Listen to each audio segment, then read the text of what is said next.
Hello, Reds, and welcome back to Corporators Podcast Show. I'm your host, Bhuvan, and I'm back today to talk to you guys about our first Premier League game of the season. So, the Premier League is back, and Liverpool have kicked things off with a 4-2 victory against Bournemouth at Anfield. And it wasn't just a football match, it was basically a roller coaster of a match because the game had everything in it. It had VAR drama, it had new signings stepping up. We had the emotional tribute for Diogo Jota and Andre Silva as well. We saw some late heroics from our backup striker Federico Chiesa and also Salah, and also mainly it was also of an off-field incident which actually happened during the match, which basically overshadowed part of the match as well. So first thing I would like to talk about is mainly about the emotional tribute about for Diogo Jota and Andre Silva. So before the ball was even kicked, I think Anfield was united in terms of grief and in love and also unity. The tribute for Diogo Jota and his brother Andre Silva was basically deeply moving, and the stadium was very silent to begin with as the players walked onto the pitch, and then the moment the "You'll Never Walk Alone" anthem started playing, and the fans all lifted up their scarves, basically more or less lifted up their hearts and raised up their voices and sang it out loud in unity, and to show support and love for Diogo Jota's family, his wife and his children, and also his extended family. And that was very, very moving to see. They also had the minute silence, and we saw, multiple banners being shown, showing love to Diogo Jota, despite him not being with us here anymore. And we also showed support. I mean, the Liverpool fans over there at the cop end of the stand, so they also showed support, saying that Diogo Jota's family always has a second home here in Liverpool, forever and always. So it was a really lovely gesture by the Liverpool fans. I think you know football is just not just about results anymore. Sometimes it's more about people coming in together, the community coming in together in terms of solidarity, and it basically set the tone for the rest of the match. Everyone knew it was going to be an emotional night, and I also uh, before the match began, we saw how Salah was also trying to control his emotions and control his tears when the fans were singing the anthem before the match had started, and also during the minute silence and all that. So it was very, very emotional. It was an emotional day at Anfield, and rightly so, looking at what had happened.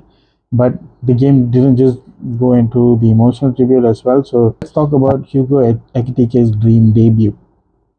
So Liverpool's new number 9, sort of, is our new number 22.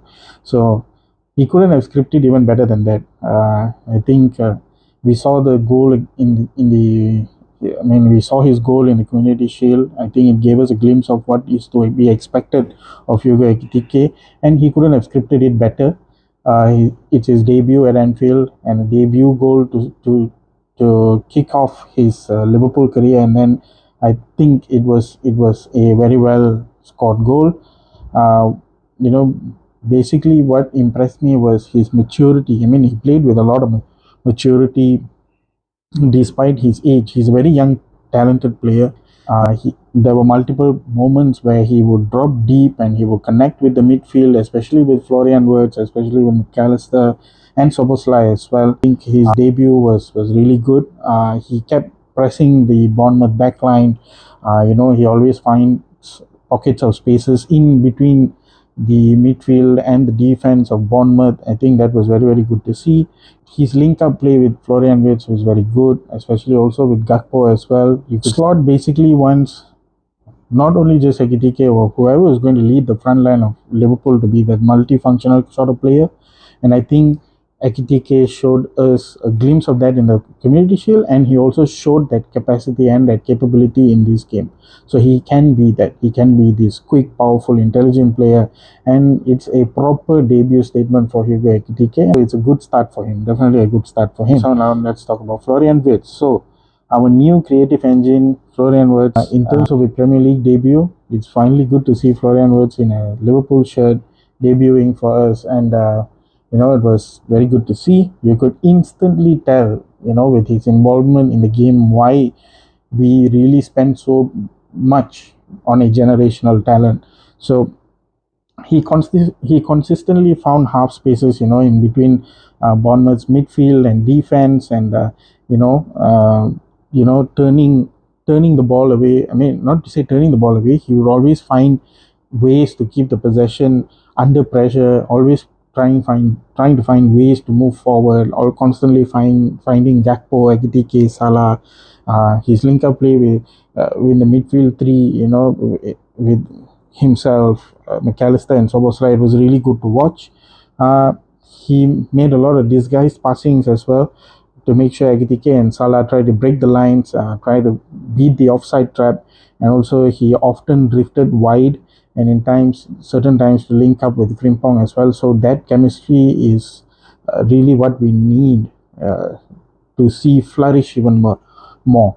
So he didn't have any goals. He didn't have any assists on the night. He did have one shot, which was a good, build up play leading to that shot. He managed to get himself open, but then unfortunately, the shot was a little bit dragged out, a little bit wide. But it was a good shot. It was a good chance that he created. He always set the tempo of the game continuously for the amount of minutes that he played today. And not only just the way he sets the tempo, but then his vision for passing, to always find the open player, to always find for that quick 1-2 passing, and then in order to push the balls forward. So that was something that we had missed for a very long time post Felipe Coutinho. So we always try to measure it with Felipe Coutinho, because there are certain you know uh, qualities that Florian Wirtz brings, which is almost reminiscent of how Coutinho used to play. So he has that guile in him. I mean, even my friend also mentioned to me that he has this Tony Cruz style of play, but then he's very quick and nimble on his feet. So you would not see him misplace passes or possessions too much. So that is very, very good to see. So next up, I would want to talk about in focus about how our fullbacks played on the day. Basically, Frimpong on the right, he showed exactly what he is about. He had a lot of pace. He did a lot of overlapping runs together with Salah. But defensively, there were certain holes. He always got caught up too high. I think that is how basically Bournemouth tried to capitalize on a lot of our mistakes. So because we not only had Frimpong playing very high, we also saw Kerkez being up high on multiple occasions and also being caught out, and he has to do that sort of recovery run and try to track back. So a lot of that work was mostly done by our midfield, by Gakpo as well. So I think those kind of things, Arne Slot really needs to address it into the team in terms of teamwork, and also trying to make sure that the fullbacks do not get exposed too much. I think like how I said earlier, he got caught up too high in the lead up to a lot of Bournemouth's plays, and I think that also subsequently allowed Semenyo to dart up front and also score the first goal, which eventually also scored the second goal as well. And Kerkez also made his Premier League debut like Frimpong, and it was against his old club, so we could see how he would fare against Semenyo, and also I think Brooks. So he did quite well. He started very bright. He was very aggressive in his tackles and all that. He had a lot of good recovery pace in the beginning stages of the match, especially in the first half. But then he slowly began to struggle in terms of getting under pressure, which when eventually he got subbed off for Robertson instead, and also Frimpong, who got substituted for Wataru Endo, if I'm not mistaken. Yeah, he was playing at the right back position. So, but I think Slot is when it comes to defensive frailties and making sure that we are solid at the back, he constantly tries to find a solution rather than just sticking to that issue and trying to find stop gaps to settle it off. So I think uh, hopefully that he makes a few of these tweaks heading into the game against Newcastle. And then let's go and let's talk about the handball, the VAR. I think everyone is sick and tired of VAR. Some people prefer the VAR, some people don't. I think majority of them don't prefer the VAR, but then I feel that it is necessary. But then there are certain discrepancies when it comes to VAR as well. There's only so much I can complain about the VAR, but then these kind of discrepancies, these kind of mistakes, not about the player. I mean mistakes meaning that overlooking these kind of things, and you're saying that it was fingertip.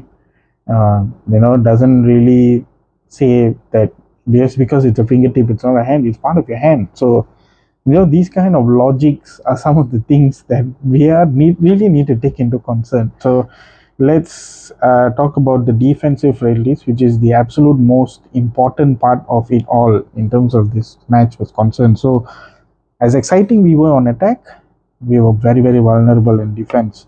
And it was very shaky to a certain point until Semenyo managed to get a goal back against us. I don't know, but at times I see Konate just being very shaky. I didn't understand what Van Dijk was doing. Instead of tracking Semenyo, he wanted to track the runner who was in and behind Semenyo. Just a left here and a right here, and then Konate just falls down and Semenyo just finishes it. I mean that first goal actually, ultimately showed Bournemouth the gaps in terms of how our defense, in terms of transitionally how our defense was not very good, and I think that exposed us very much, and that's how the first goal exposed us as well. And then Frimpong was high up, Kerkez was tucked in, and then they need to do this recovery pace run, and then he just drove right through, and then he just scored from the open channel. I mean, he had an open position, and he would just score. And then on the second goal, the same thing. We turned the ball over in midfield, and then again and again, it just highlighted how vulnerable we are against Bournemouth whenever we break with pace, and we have to do this whole transitional defense sort of thing, and then it just didn't work. It just broke down.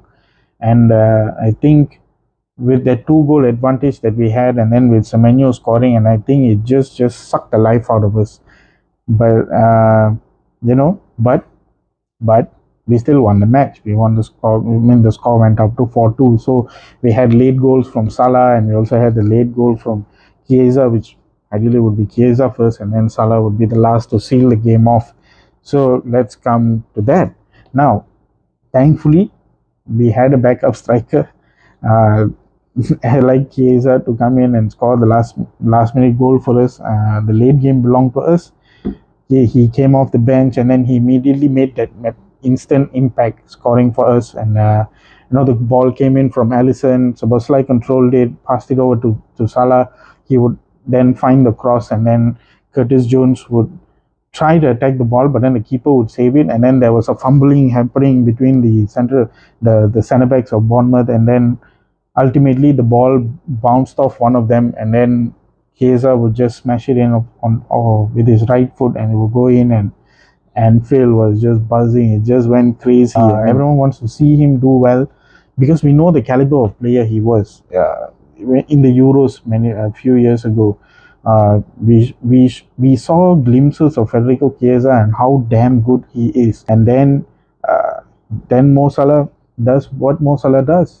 He scored in his 10th goal on the opening day, which he always consistently scores. He never stops. I think overall in the game, I would say Salah was a little bit quiet.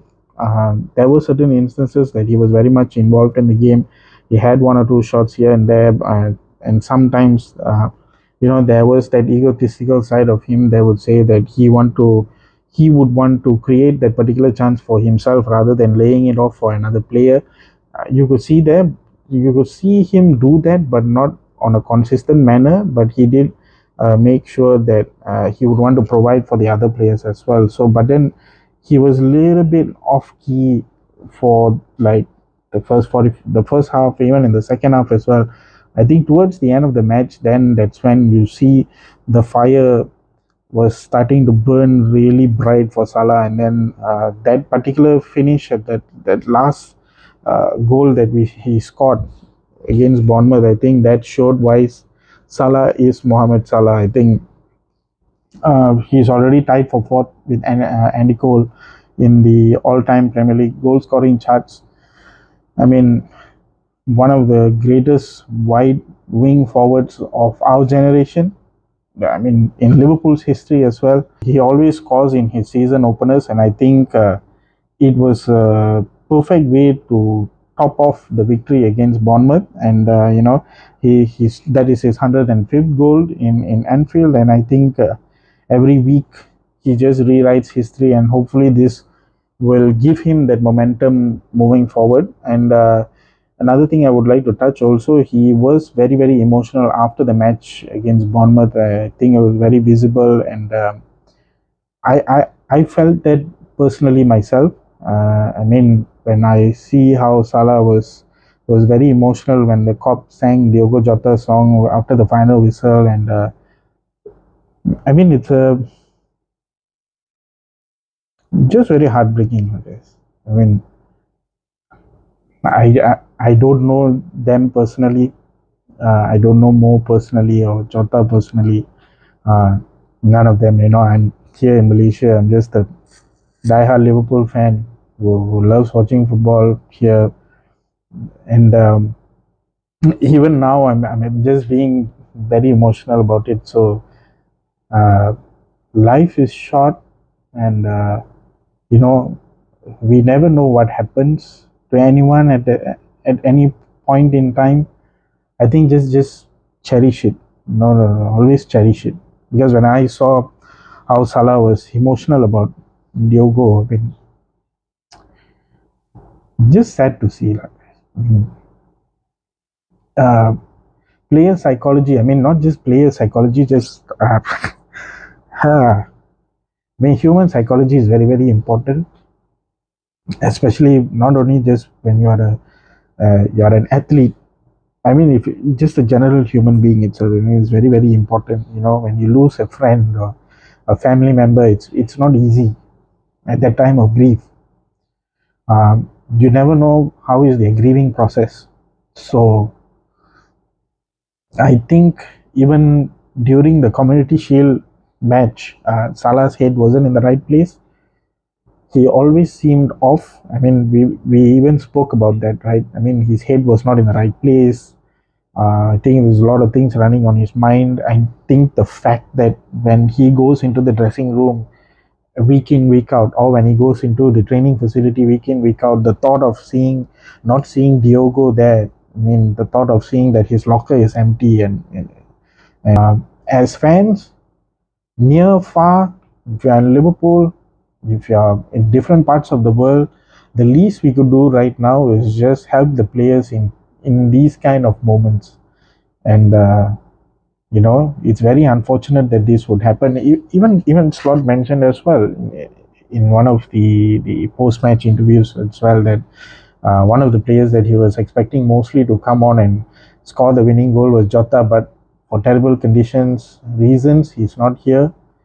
um, so the manager is also grieving, the whole team, the club, uh, the board, the coaching staff, all the staff who work in day out in the training facility, all of them, even the supporters over there as well, they are also grieving as well. So I think it's a time where we should just unite and come together and help the players up, bring them up whenever they are down, when they don't feel that if their head is not in the right place. I think we should understand where are they coming from and what are they going through, and it's not easy at all.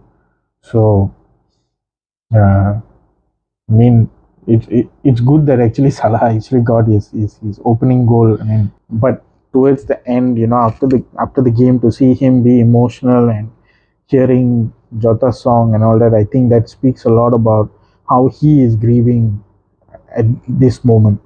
So give him time, guys. Just give him time. I mean, no point.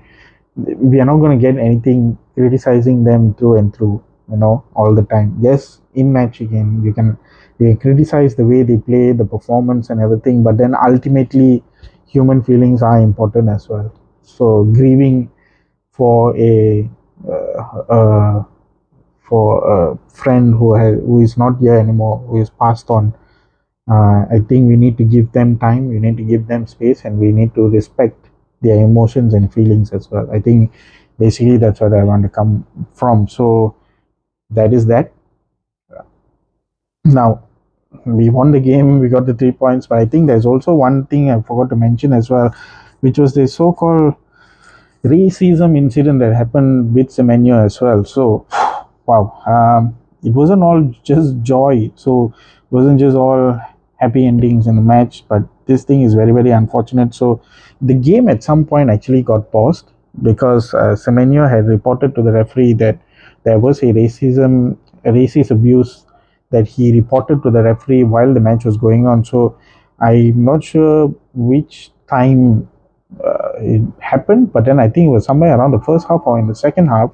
I think it was in the first half. This incident happened in the first half. He reported it to the referee, and then he would come to the technical area of the coaches, and then he would explain to the coaches what actually happened, and then the players would come and have their water breaks for a while the referee was talking with the fourth official about this issue. And then I think it was a Liverpool fan who was on a wheelchair who I think said something racist. There was a racist chant or a racist abuse, if I'm not mistaken. I think it happened ideally when Semenyo was trying to take a long throw. So the clip is viral on X, on Twitter and on Facebook and TikTok. I think you guys could be able to have a look at it. But ultimately, I think they informed the security, they informed the police of this matter, and then the guy got ejected off the stadium, and then ultimately I think he got arrested as well. So huge credit to Semenyo. These kind of things are not supposed to happen. It's good that he reported this issue to the referee. We're still having these kind of conversations about racism, which is totally unacceptable at this point in time. We are in 2025. We are still having racism in football, and it still continues. So it's sort of like a reminder of how more things are need to be done in order to curb this kind of attitude and behavior towards the players, not just players but everyone else. Amongst human beings. So that would be it, and I think it's a good start for us. To top it all off, I think it's a good start for us in the league. It's Slot's first test against a very, very good Bournemouth side, despite the fact that they have lost key players. So my verdict on it would be the attack looks very electric. It's very, very good to see. Ekitike and Wirtz have already slotted right in, as is also Frimpong and also Kerkez. It's good to see. We also saw our squad depth was the one actually helped us with the win. So huge praise to Chiesa for scoring the goal, and I think he very much needed it. And I think after the game as well, he dedicated the goal to Jota, and also he said that he will want to stay here, he will want to be part of the team. He didn't really have that intention of leaving as well, if I am not mistaken. Hopefully he also stays here and does that whole has that whole cult hero status like how Divock Origi used to have.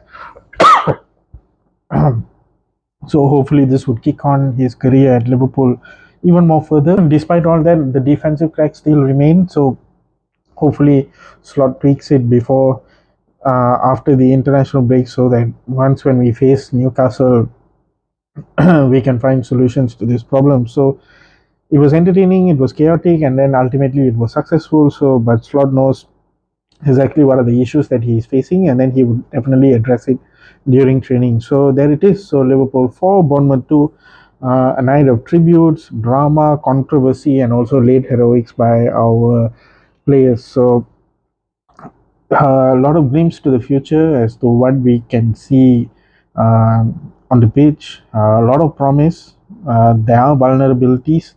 Also, Chiesa has announced himself in style. Salah has also added another record to his legacy. He's now on par with, like I said, Andrew Cole in the all-time Premier League goal scoring chart. So um, hopefully this would kick on his hunger for achieving another Premier League title with Liverpool. So that's all today for this episode for Cobaltra's podcast show. Thank you so much for watching. Please go ahead and like this episode and also share it, subscribe it. So, guys, with that being said, that's it for today's episode. And let me know what you guys think. Who was your most standout player in this match against Bournemouth? Was it Ekitike? Was it Wirtz? Was it Chiesa? Or was it Salah? Or was it any other player that comes to your mind? So, Mm, what do you think also as well in terms of how Slot can defensively address these situations in the transitional defense, especially when we are pushed very high up? So let me know what you guys think. Definitely like the video, share and subscribe to the Cop Ultras podcast show's YouTube page as well. So let me know your thoughts on social media. I will post some of my snippets on TikTok as well. So really, you guys can engage with me there as well. I'll be also very actively speaking to uh, my fellow followers who are following me on TikTok as well. So let me know what you guys think. Thank you so much for watching, and I'll see you guys in the next episode. And you will never walk alone, guys. Take care.